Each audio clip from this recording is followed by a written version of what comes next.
So Georgia, we take on Warwickshire on Wednesday, the start of a new era for women's cricket in Hampshire. How excited are you? Yeah, we're all ready to get going. It feels quite surreal actually. I think being on the regional journey and then having the win to sort of get our heads around everything. I think everyone's quite ecstatic to start the season. We're here again and get back out there, but be under a new name in some new colours. Everyone's itching to get out there.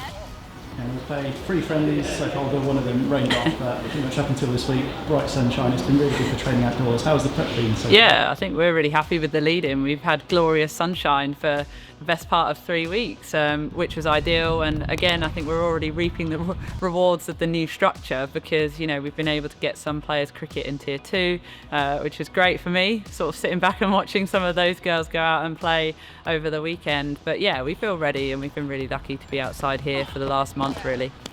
And from your perspective, has much sort of changed really since coming obviously from Vipers before now to Hampshire? Has much changed in that sort of sense for you?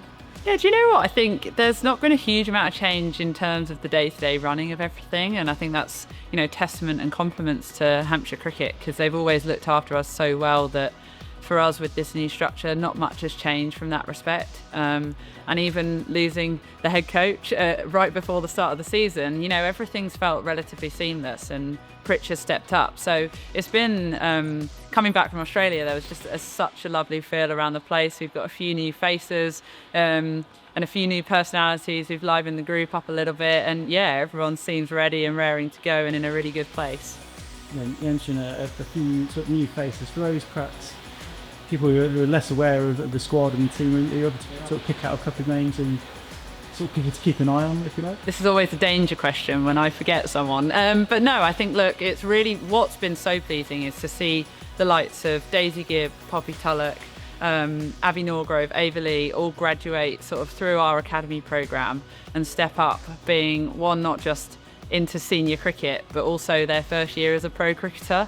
So it's been great to come back and catch up with them and see how they found it and see them thrive really. I think that's what's nice. Watching a couple of them play over the weekend, they were dominating, and to see the improvement is quite special. So hopefully, they can play some fearless cricket. There's no pressure on their shoulders from my end certainly, and they can go out there and enjoy themselves this summer and show people what they can do.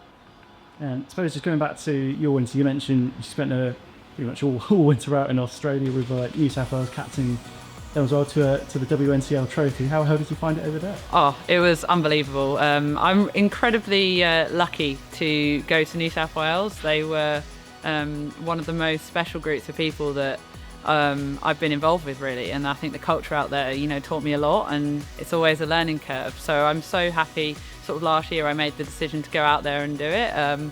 Wasn't quite expecting to captain, but I took it in my stride, and like I said, the group made it easy for me really. They've got a lot of natural leaders within the group, and I think we were the underdogs going into the final, but a few things sort of went our way and looked after us, and sometimes I'm a big believer in fate, and when it's meant to be, it's meant to be. So that was a great experience.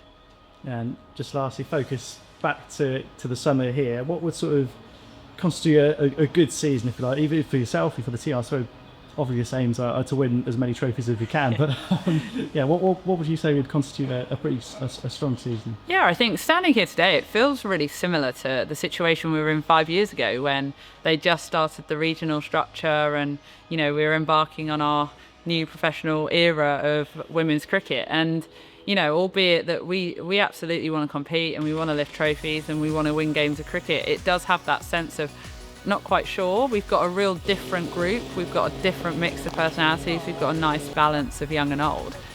So we're certainly looking to absolutely compete, and we want to be at finals days. But equally, I think, we've got a lot of learning to do about each other and how we're going to go about our cricket. So we might have to be mindful that it's a long season and anything can happen, but we want to compete.